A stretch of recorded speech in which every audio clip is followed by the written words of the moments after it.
بسم اللہ الرحمن الرحیم نحمدہ و نصلی علی رسولہ الکریم اما بعد السلام علیکم ناظرین، میں عبد الوقار۔ جیسا کہ آپ جانتے ہیں ہم بات کر رہے ہیں تحصیل بہشتی زیور کی۔ اس میں ہمارا 7واں چیپٹر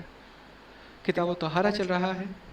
13 سیشن ہو چکے ہیں، 14واں سیشن آج شروع کریں گے انشاءاللہ، اور اس میں ہم پانی کے بیان کو کنٹینیو کریں گے اور بات کریں گے مستعمل اور غیر مستعمل پانی کے مسائل اور پانی کے متفرق احکام۔ آئیے شروع کرتے ہیں۔ مستعمل اور غیر مستعمل پانی کے مسائل۔ مستعمل کا مطلب یہ ہے کہ یوزڈ واٹر، یوزڈ پانی۔ مستعمل پانی جو یوز ہو چکے ہیں، جو استعمال ہو چکا ہے، اس کو مستعمل کہتے ہیں۔ غیر مستعمل جو استعمال میں نہیں لائے ہوئے ہیں اب تک۔ مسئلہ نمبر 22، اگر کوئی ناسمجھ بچہ یا پاگل وضو کرے تو پانی مستعمل نہیں ہوتا۔ اگر کوئی ناسمجھ بچہ ہے اور کوئی پاگل ہے تو اس کے وضو کرنے سے ایسا نہیں کہیں گے کہ پانی اب یوزڈ ہو گیا ہے، تو پانی ان یوزڈ ہی کہلایا جائے گا۔ مسئلہ نمبر 23، پاک کپڑا، برتن اور دوسری پاک چیزیں جس پانی سے دھوئی جائیں اس سے وضو اور غسل درست ہے، بشرطے کہ پانی گاڑھا نہ ہو جائے اور محاورے میں اس کو ماء مطلق یعنی صرف پانی کہتے ہوں۔ اور اگر پانی سے ایسے برتن وغیرہ دھوئے جائیں جن میں کھانے پینے کی چیز لگی ہو تو ایسے پانی سے وضو اور غسل کے جواز کی شرط یہ ہے کہ پانی کے 3 وصفوں رنگ، مزہ، بو میں سے 2 وصف باقی ہوں، اگرچہ ایک وصف بدل گیا ہو، اور اگر 2 وصف بدل جائیں تو پھر درست نہیں۔ اس مسئلے میں یہ کہا گیا ہے کہ اگر کسی پانی سے پاک کپڑا دھویا گیا ہے، پاک برتن یعنی کہ صاف برتن دھویا گیا ہے اور دوسری پاک چیزیں دھوئی گئی ہیں، ٹھیک، تو اسے وضو اور غسل درست ہوگا۔ لیکن اب اس میں یہ بھی ہے کہ پانی گاڑھا نہ ہو، یعنی کہ پانی پانی ہی کہلایا جائے، کہ اس کو بھی پانی ہی ہے، کچھ اور چیز نہ بن گیا ہو۔ اور اگر کسی برتن کو دھو رہے ہیں جس میں کھانے پینے کی چیزیں لگی ہوئی ہیں، اب اس سے دھونے کے بعد جو پانی ہوا، اب اس میں دیکھا جائے گا کہ اس کی جو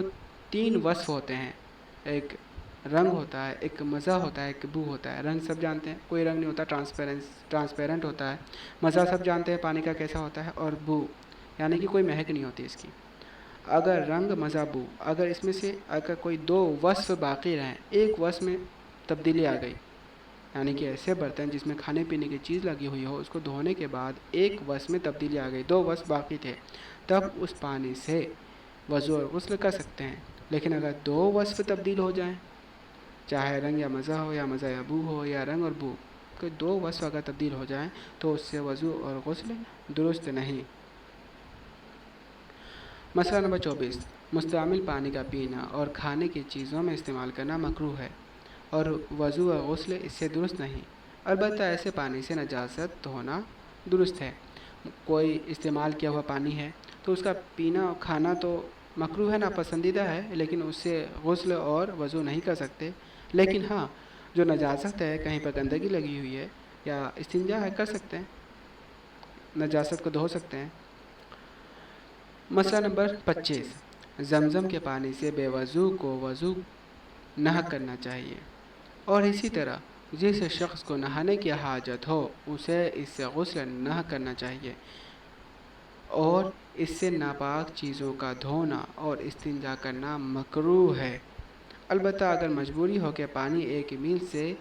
قریب نہ مل سکے اور ضروری طہارت کسی اور طرح حاصل نہ ہو سکتی ہو تو یہ سب کام زمزم کے پانی سے جائز ہیں۔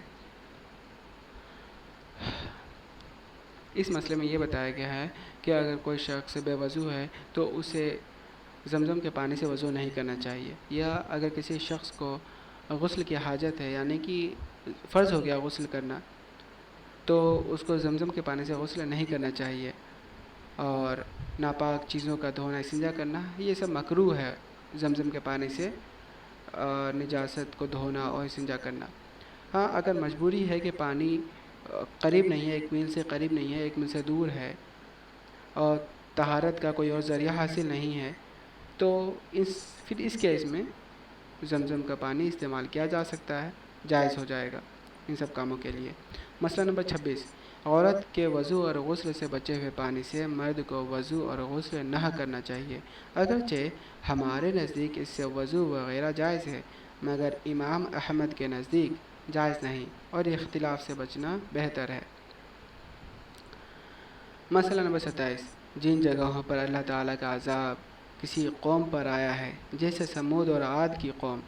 اس جگہ کے پانی سے وضو اور غسل نہ کرنا چاہیے۔ مسئلہ بالا کی طرح اس میں بھی اختلاف ہے، یہاں بھی اختلاف سے بچنا اولا ہے اور مجبوری میں اس کا وہی حکم ہے جو زمزم کے پانی کا حکم ہے۔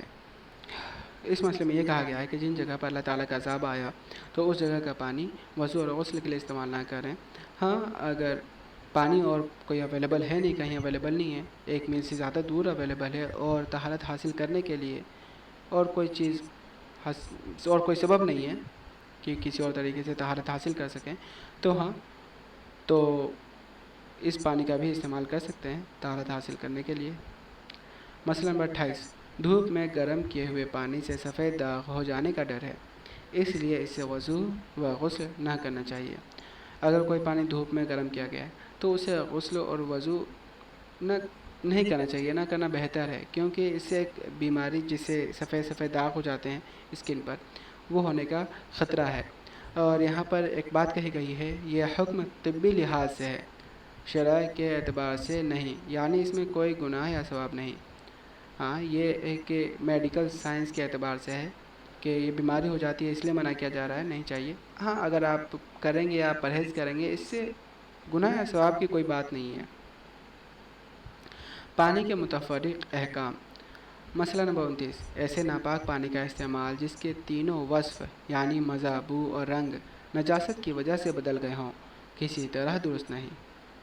نہ جانوروں کو پلانا درست ہے، نہ مٹی وغیرہ میں ڈال کر گارا بنانا جائز ہے، اور اگر تینوں وصف نہیں بدلے تو اس کا جانوروں کو پلانا اور مٹی میں ڈال کر گارا بنانا اور مکان میں چھڑکاؤ کرنا درست ہے،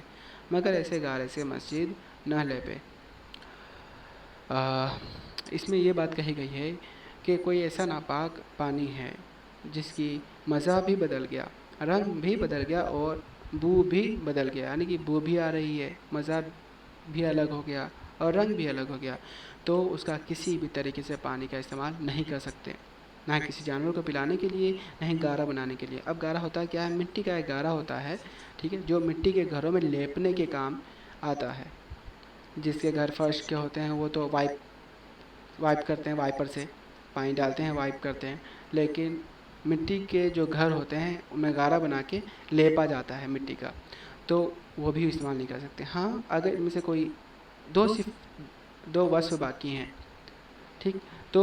استعمال کیا جا سکتا ہے، لیکن پھر بھی ایسے گارے، لیکن اس کے بنے ہوئے گارے سے مسجد نہ لیپے۔ گھر کو لیپ سکتا ہے، گھر میں چھڑکاؤ کر سکتا ہے، لیکن مسجد کے لیے گارا نہ بنائے۔ مسئلہ نمبر 30، دریا، ندی اور وہ تالاب جو کسی کی زمین میں نہ ہو اور وہ کنواں جس کو بنانے والے نے وقف کر دیا ہو، تو اس پانی سے عام لوگ فائدہ اٹھا سکتے ہیں۔ کسی کو یہ حق نہیں کہ کسی کو اس کے استعمال سے منع کرے یا اس کے استعمال میں ایسا طریقہ اختیار کرے جس سے عام لوگوں کو نقصان ہو، جیسے کوئی شخص دریا یا تالاب سے نہر کھود کر لائے اور اسے وہ دریا یا تالاب خشک ہو جائے، یا کسی گاؤں یا زمین کے غرق ہو جانے کا اندیشہ ہو، تو استعمال کا یہ طریقہ درست نہیں، اور ہر شخص کو اختیار ہے کہ اس ناجائز طریقہ استعمال سے منع کر دے۔ ایسا کئی جگہ ہوتا ہے کہ باندھ بنا دیا جاتا ہے، ڈیم بنا دیا جاتا ہے بڑے بڑے ندیوں میں، اور آگے پانی روک دیا جاتا ہے، آگے خشک ہونے لگ جاتا ہے، یہاں پانی کھٹے ہو جاتے ہیں، اور جب اور زیادہ اکٹھا ہونے لگ جاتا ہے تو جو ڈیم ہے وہ اکھاڑ دیا جاتا ہے، تو اچانک پانی تیزی سے نکلتا ہے اور باڑھ آ جاتا ہے۔ تو اس میں دو طریقے سے نقصان کر رہے ہیں لوگ، ایک تو پہلے پانی خشک کر رہے ہیں، سوکھا پڑ جا رہا ہے، اور اگر باندھ اکھاڑ رہے ہیں جو پانی زیادہ ہو رہا ہے تو باڑھ آ جا رہی ہے،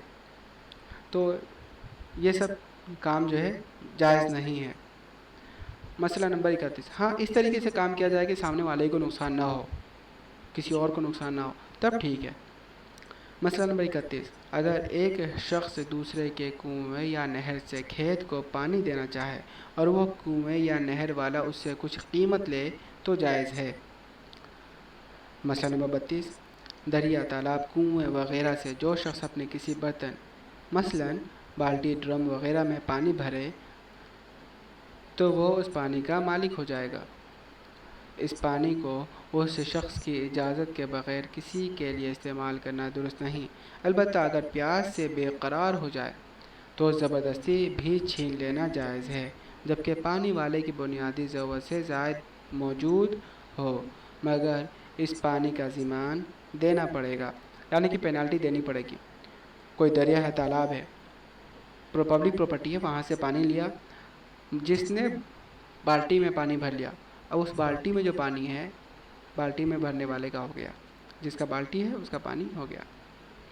اب اس سے بنا اجازت کے اب وہ پانی استعمال کوئی اور نہیں کر سکتا۔ ہاں، اگر بے قرار ہو، پیاس سے بے قرار ہو گیا اور دیکھ تو چھین کر ہی پی سکتا ہے، لیکن اس کا ضمان یعنی پینالٹی دینا پڑے گا۔ ہاں، اگر وہ پانی اس کے جو بنیادی ضرورت ہے اس سے زیادہ ہے تو۔ مسئلہ نمبر 33، لوگوں کے پینے کے لیے جو پانی رکھا ہوا ہو، جیسے گرمیوں میں راستوں پر پانی رکھ دیتے ہیں، اسے وضو اور غسل کے لیے استعمال کرنا درست نہیں، البتہ اگر زیادہ ہو تو مذائقہ نہیں، اور جو پانی وضو کے واسطے رکھا ہو اس سے پینا درست ہے۔ راستے میں پانی رکھا ہوا ہے پینے کے لیے تو پینے کے لیے استعمال کریں، وضو کے لیے استعمال نہ کریں، غسل کے لیے استعمال نہ کریں۔ ہاں، اگر پانی بہت زیادہ ہے ہاں تو وضو غسل کر سکتے ہیں، اور جو پانی وضو کے لیے رکھا ہوا ہو تو اس کا پینا درست ہے۔ مسئلہ نمبر 34، کسی شخص کی مملوک زمین میں کنواں، چشمہ، حوض یا نہر وغیرہ ہو تو دوسرے لوگوں کو پانی پینے سے یا جانوروں کو پلانے یا وضو غسل کے لیے پانی لینے سے یا بالٹی بھر کر اپنے گھر کے درخت یا کیاری میں پانی دینے سے منع نہیں کر سکتا، کیونکہ اس میں سب کا حق ہے، البتہ اگر جانوروں کی کثرت کی وجہ سے پانی ختم ہونے کا یا نہر وغیرہ کے خراب ہونے کا اندیشہ ہو تو روکنے کا اختیار ہے، اور اگر اپنی زمین میں آنے سے روکنا چاہے تو دیکھا جائے گا کہ پانی لینے والے کی ضرورت دوسری جگہ سے پوری ہو سکتی ہے یا نہیں۔ اگر اس کی ضرورت دوسری جگہ سے پوری ہو سکتی ہے، مثلاً کوئی دوسرا کنواں وغیرہ 1 میل شرعی سے کم فاصلے پر موجود ہے اور وہ کسی کی مملوک زمین میں بھی نہیں، تو اس زمین والے کو روکنے کا اختیار ہے، اور اگر اس کی ضرورت دوسری جگہ سے پوری نہیں ہو سکتی تو اس کنویں والے سے کہا جائے گا کہ یا تو اس شخص کو اپنے کنویں یا نہر وغیرہ پر آنے کی اس شرط سے اجازت دے دے کہ نہر وغیرہ کو نقصان نہیں پہنچائے گا، ورنہ اس کو جتنے پانی کی ضرورت ہے تم خود نکال کر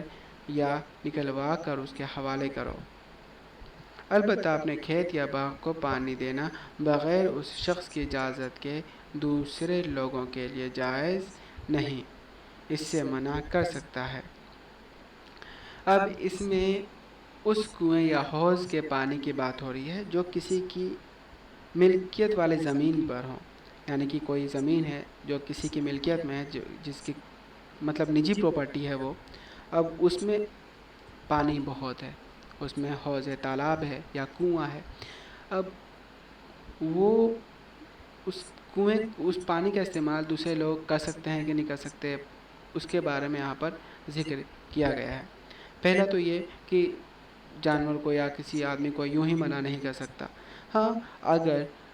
کوئی ایک پبلک پراپرٹی ہے، مطلب پبلک پانی والی، جیسے نہر ہو گیا، تالاب ہو گیا، حوض ہو گیا، جو 1 میل سے کم ہے، تب وہ منع کر سکتا ہے کسی اور کو آنے کے لیے، یا پھر اس بنیاد پہ منع کر سکتا ہے کہ بہت سارے جانور آ رہے ہیں، گندا ہو رہا ہے، یہ لوگ بھی آ رہے ہیں تو خیال نہیں کر رہے، اس بنیاد پہ بھی منع کر سکتا ہے کہ پانی میرا خشک نہ ہو جائے اور میرا جو حوض ہے وہ بہت گندا ہو رہا ہے، تو اس بنیاد پہ منع کر سکتا ہے۔ اور یا پھر وہ یہ کہہ دے کہ تم آؤ اور اچھے سے پانی نکالنا، گندگی مت کرنا، یا پھر وہ خود ہی بالٹی میں نکال کے دے دے یا نکلوا کر دے دے۔ ہاں، اب یہاں پر لاسٹ میں یہ کہا گیا ہے کہ اپنے کھیت یا باغ کو پانی دینا بغیر اسی شخص کی اجازت کے دوسرے لوگوں کے لیے جائز نہیں۔ تو یہاں پر پانی دینے کے لیے بات الگ ہے، کھیت کو پانی دینا یا باغ کو پانی دینا، تو اس سے اس شخص کی اجازت مانگنی پڑے گی۔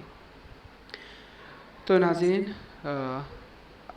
آج کے اس سیشن سے آپ کو جو بھی دقت ہے، کوئی بھی کنسرن ہے، کویشچن ہے، تو آپ پوچھ سکتے ہیں کمنٹ میں، یا کوئی سجیشن ہے تو دے سکتے ہیں۔ ملتے ہیں اگلے سیشن میں ناظرین۔ اللہ تعالیٰ سے دعا ہے کہ اللہ تعالیٰ ہم سب کو حق بات کہنے کی، سننے کی، سمجھنے کی اور اس پر عمل کرنے کی توفیق عطا فرمائے۔ وآخر دعوانا ان الحمد للہ رب العالمین۔